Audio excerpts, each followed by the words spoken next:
Welcome to the Ultrahuman experience. This session is free for you for the complete experience. Please download the Ultrahuman app. Hi, my name is Joyce. Welcome to the Amazon, one of the most beautiful places on Earth. Let's take a refreshing journey down the waters of the Amazon to glimpse the many magical wonders of its ecosystem. So, close your eyes, settle down, and relax. It's dawn in the Amazon, and the tropical rainforest is still sound asleep, breathing deeply. The jungle is quiet at this hour, except for the occasional croaking of sleepy glass frogs and the buzzing of cicadas. A thin layer of white mist blanketing the treetops tells me that it's not yet time for me to gaze upon their greatness. I walk down a narrow dirt path, making my way towards the bamboo dock caressing the riverside. I try to make as little noise as possible, almost afraid of waking up the slumbering jungle. As I walk, I say a silent thank you to the mighty Amazonia, because the simple act of walking down this narrow, lush trail evokes in me a feeling of belonging and acceptance. I feel humbled as I take my place in the complex ecosystem of the Amazon rainforest, and I can only hope that its majestic lifeblood, the river running through it, finds me worthy of sharing her secrets. As I near the dock, I see a canoe waiting for me at the edge of the water, crystalline and transparent. From my vantage point, I can tell that it is between 11 to 13 feet long, with each side coming together in a pointed edge, giving it the appearance of a transparent floating pea pod, like something out of a fairy tale. It's just a boat ride, I tell myself, but my heart beats with pure excitement in my chest, warming my body and my soul in the chilly morning air. I have yearned to go on this journey for so long, and I have to pinch myself to realize that yes, I am finally here in the beating heart of the breathtaking Amazon rainforest. The bamboo dock creaks with every stride I take. A few more steps, and Rio Arabu comes into view. This is one of the thousands of rivers that flow into the Amazon River and is 430 kilometers long, and yet narrow enough to be close to the inhabitants of the forest on either side.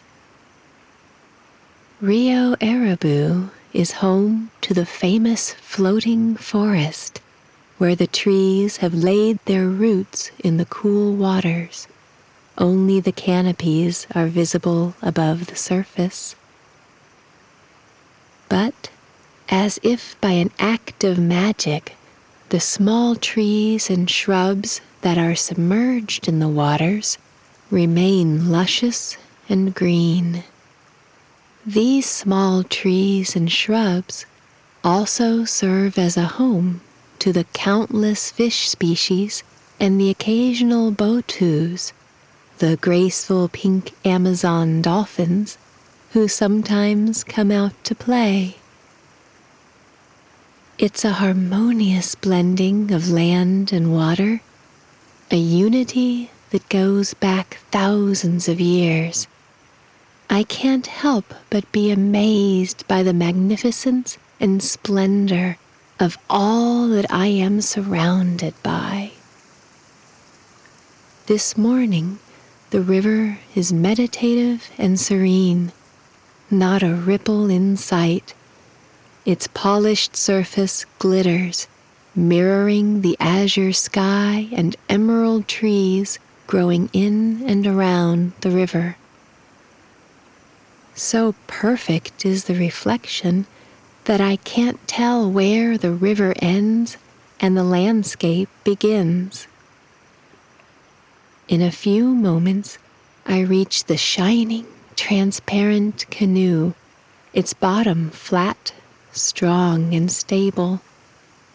A paddle, crafted of tough fiberglass, lies neatly inside.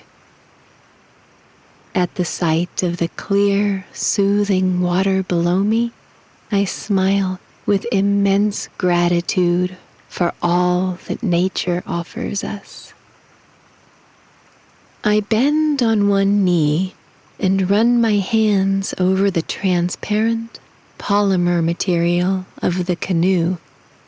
I'm relieved to find that despite being thin, the fiberglass is sturdy and reliable. And yet, I hesitate to climb inside. Am I worthy of the deep, whispered secrets of this extraordinary place? I stare at the canoe for a while, trying to free myself of this small seed of hesitation.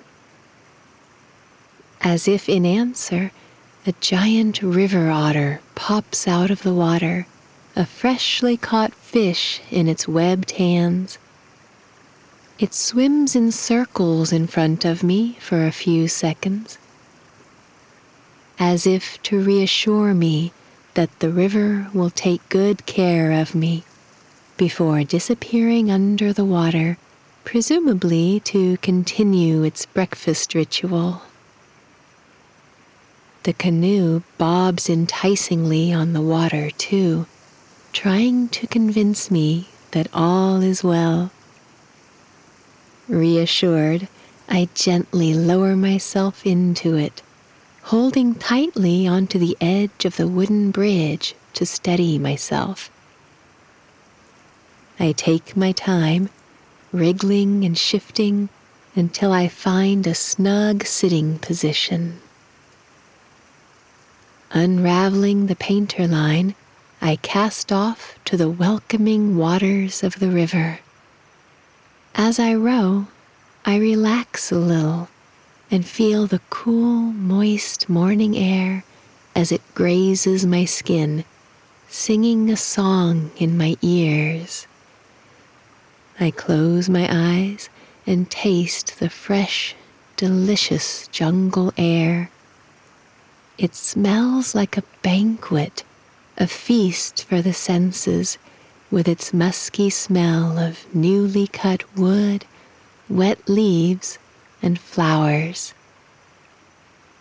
Gradually, I find my breathing becoming more comfortable and profound, becoming one with the world around me.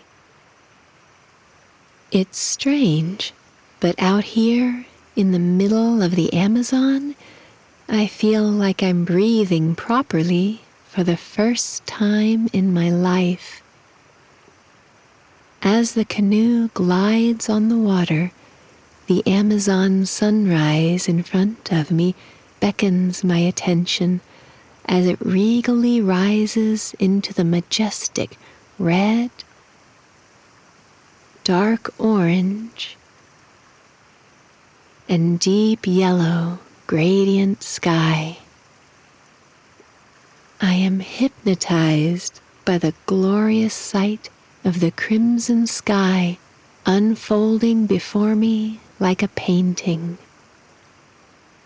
I stop to watch the sun begin its royal ascension to its throne in the sky, a signal to the Amazon to awaken to a new day.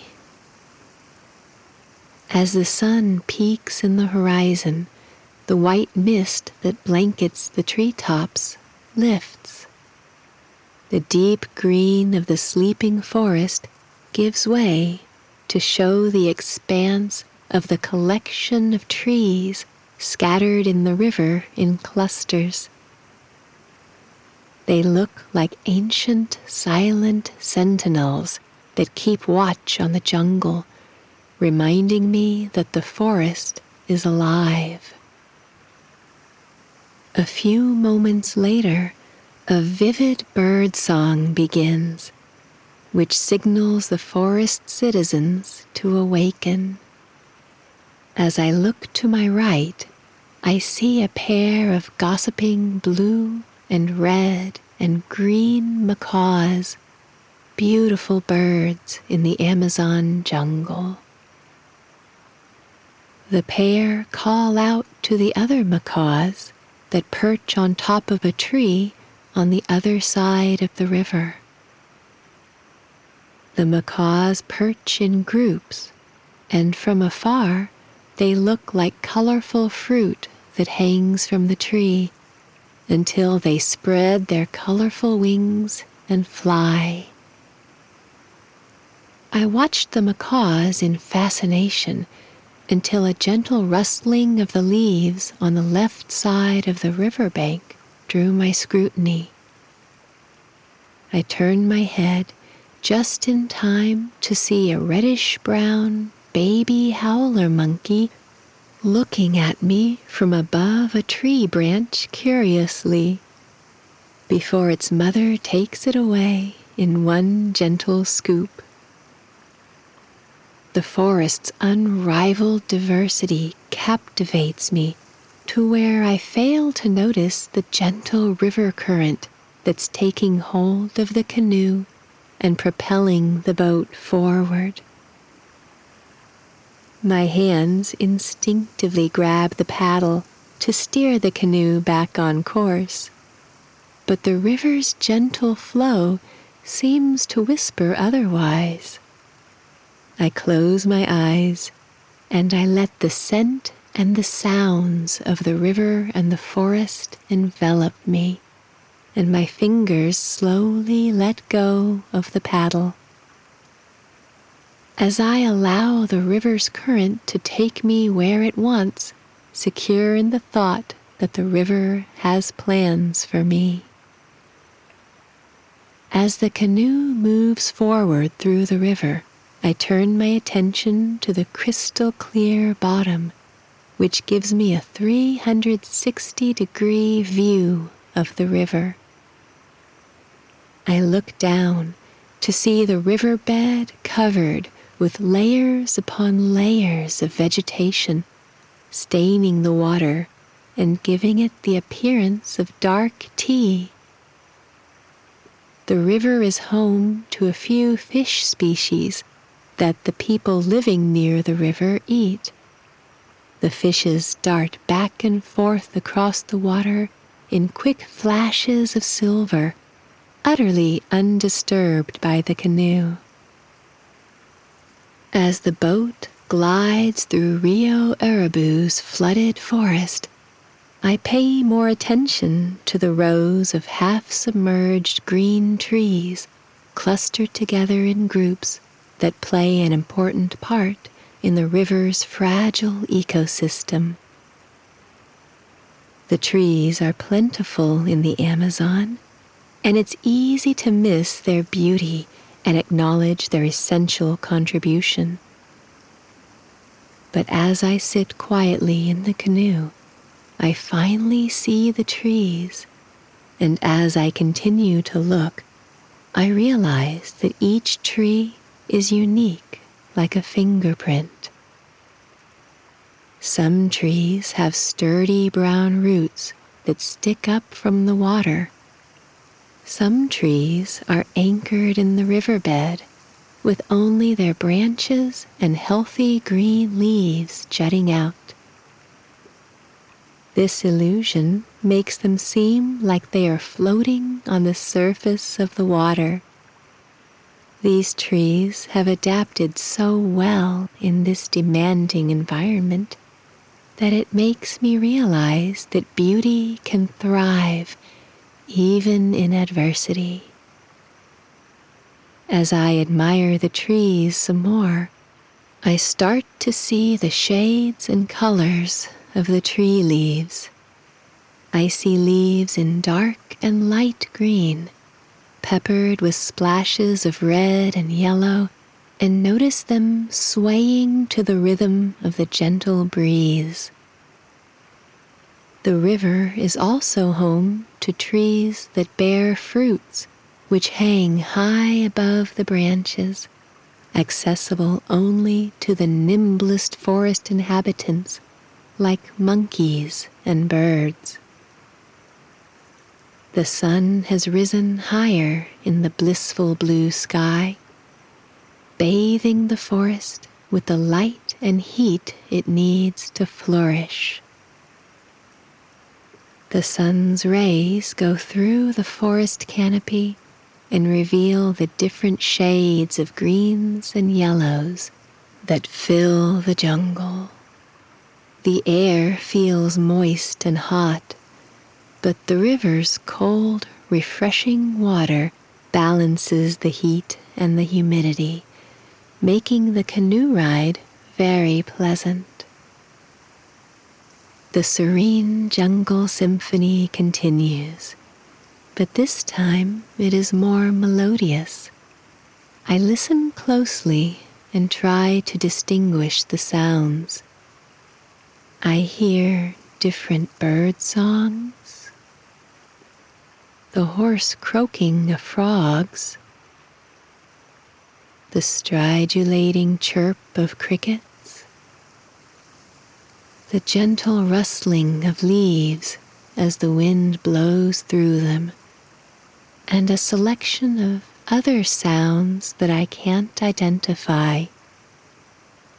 The individual sounds are merely just a note in a sonata and mean little, but together they produce a concert of humming, buzzing, thrumming, and chirping that resonates throughout the forest, telling anybody who hears it that the jungle is alive and healthy.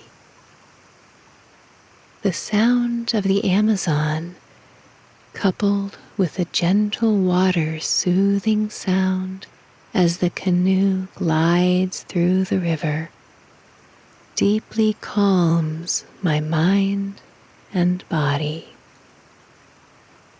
I feel the remaining tension slowly ease out of my body, and all my worries fade away as the canoe continues to drift further along the river. As I drift deeper into the tributary, the river gets narrower, and the jungle in this part looks denser and untouched. The calming green leaves of the trees give way to a burst of flowers of different colors, shapes, and sizes. As I look up, I see white and yellow orchids hang on the trees, and small pink and white flowers line the riverbanks.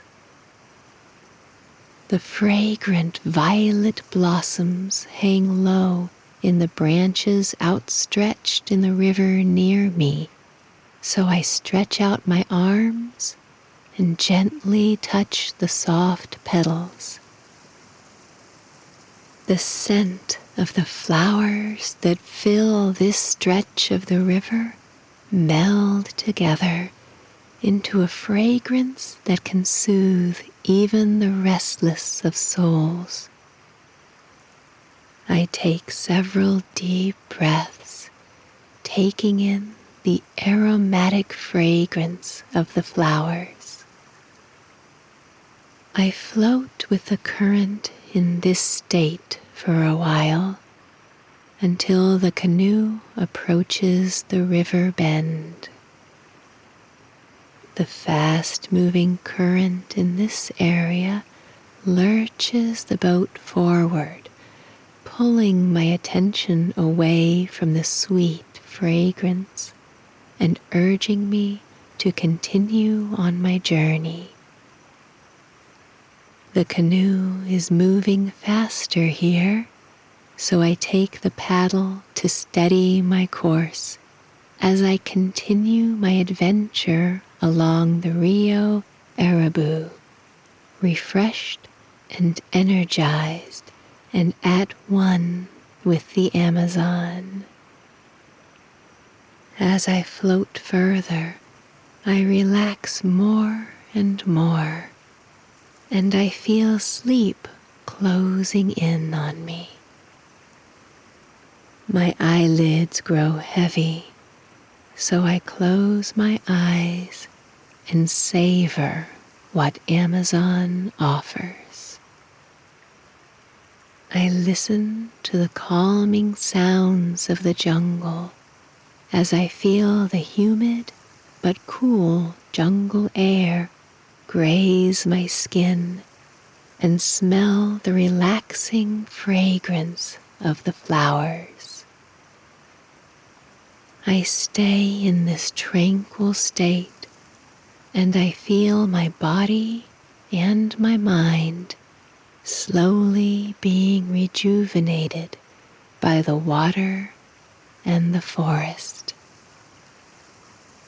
Let the energy of the Amazon envelop you.